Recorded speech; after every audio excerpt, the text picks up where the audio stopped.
Hello and welcome to this short video tutorial about how to work overlay mosaic pattern in the round. And by this I mean in a round like a tube or circle shape. So you can use this method to create the body part of a sweater or for sleeves. You can make a headband, a collar, a pillowcase, and socks, and so on. And I'm going to show you how you work this technique based on a chart. So I am following the chart for the temperature blanket part 1 by the BebaBlanket crochet. And you can find a link for this full pattern in the description of this video. So on your charts of mosaic, you will have a part that is called the repeated part of the pattern. So the one I'm looking at has 12 stitches in the pattern.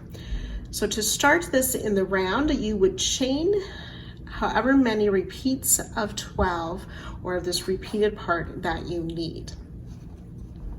So obviously if you're making a sweater, you'll need several more repeats to go front and back all the way around. I have started a chain of 48, which is 4 repeats of this 12 stitch pattern. So you would just chain the number of however many repeats you want to do. So if your chart showed 40 stitches in the repeat, you would need to do a multiple of 40. So it could be 40, 80, 120 stitches, and so on. So you just need to do a little bit of math for the first step. So once you have your starting chain figured out, we want to join with a slip stitch to the first chain to connect these stitches to make a circle or a ring.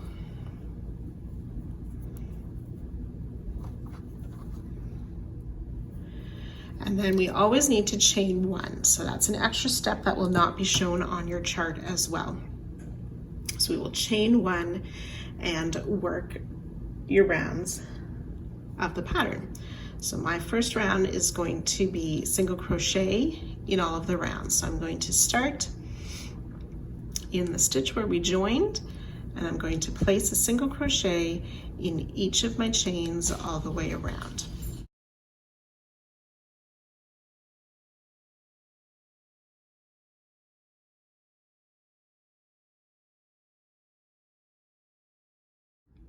Now, if you prefer, we can work into the back bump of these chains. So we see the V of the change on the front.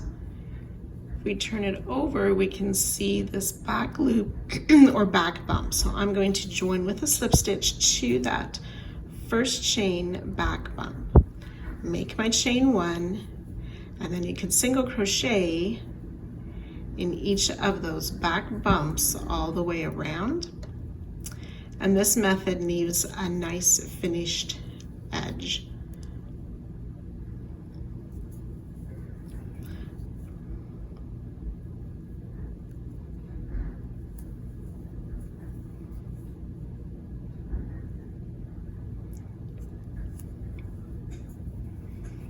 So whichever way you prefer, you can work these single crochet all the way around, making sure you have the same number as however many repeats you need for your pattern. So for me, I'm going to have 48 single crochet for the 4 repeats of the pattern I'm following.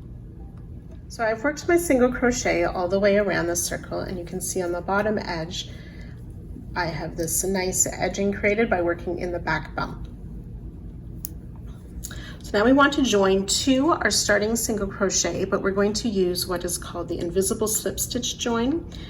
And we're going to do that by removing the loop from our hook, insert from the back to the front, pull that loop through to the back to close for the invisible slip stitch join.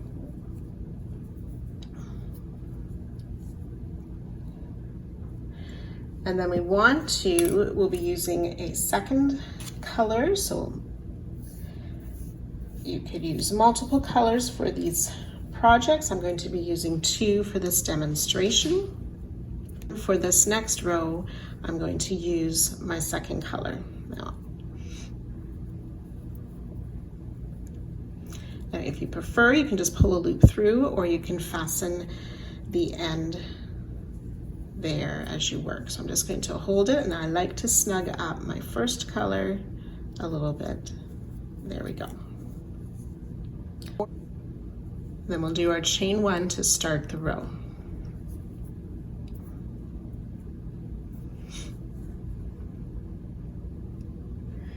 So now, starting in that same stitch that we joined, that will be our first stitch of the round. So let's look at our chart for a minute.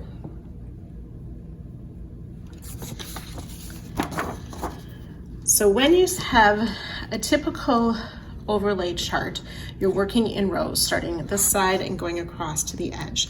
And we have border stitches for that. When we're working in the round, we ignore these border stitches and we only use the stitches that are in the repeat.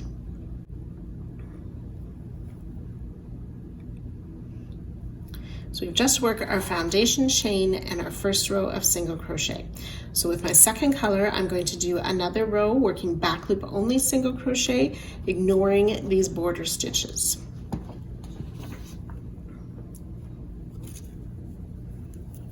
So into the same stitches we joined last round, we'll be working that first single crochet. So the second round for me is just a back loop only single crochet all the way around.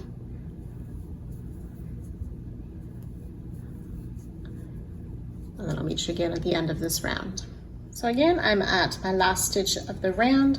We'll drop the loop off the hook and join with the invisible slip stitch join. Pulling that color through to the back. Now I'm going to drop my second color, pick up my first color again, and slip stitch through that loop. And again, I like to pull the color I dropped to tighten that a bit, and then we chain 1 to start this round.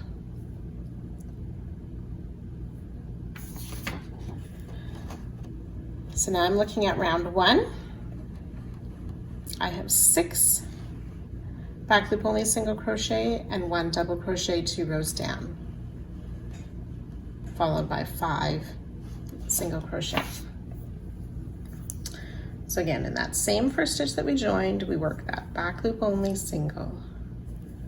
I need 6 for my pattern, so I go 3, 4, 5, and 6. And then I'll work a double crochet down in that front loop 2 rows below, skipping the stitch behind, and 5 back loop only single crochet.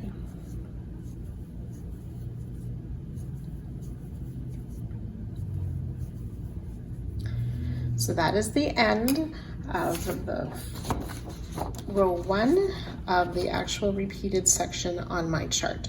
So I'm just going to repeat that 3 more times around before we start row 2. So I have worked my 4 repeats around.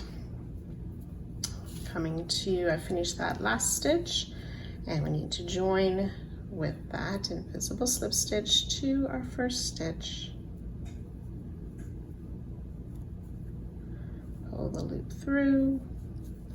Again, we're going to drop color A, pick up color B.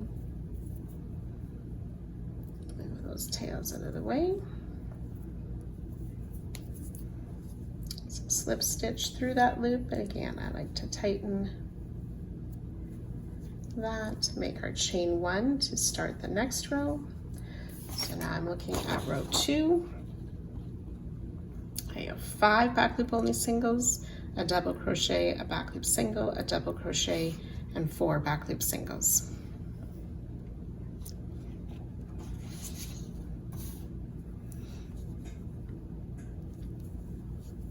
One, 2, 3, 4, and 5. Work my double crochet down, back loop single, and another double crochet down, and back loop only in 4.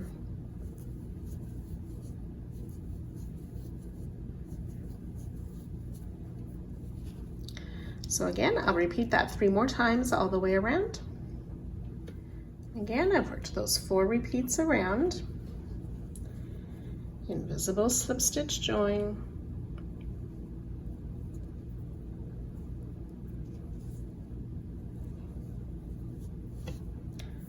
Switch to the next color.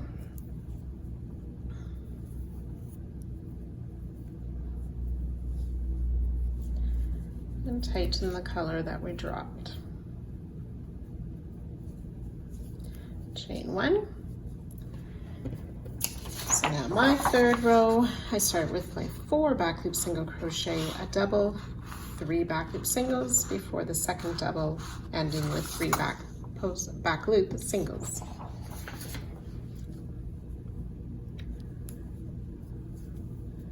One, 2. Oops. 3 and 4. Double down. 3 back loop singles. Double down. 3 back loop singles. So that's the 1 repeat for this row 3. Again, I'll repeat that 4 times around. So again, I've worked that all the way around in the tube, and then we've met the beginning stitch. So what do we do again?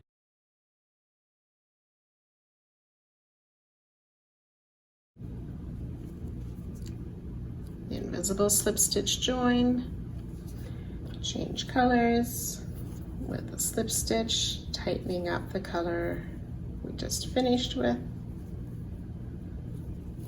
and remembering to chain 1 before beginning the next row or round. And that's all there is to this technique. You can convert or change any overlay pattern into this continuous circle or tube style by following these few steps. So I'm just going to work through the rest of this repeated pattern so you can see what that would look like in the tube. And I hope you enjoy this version of Overlay Mosaic.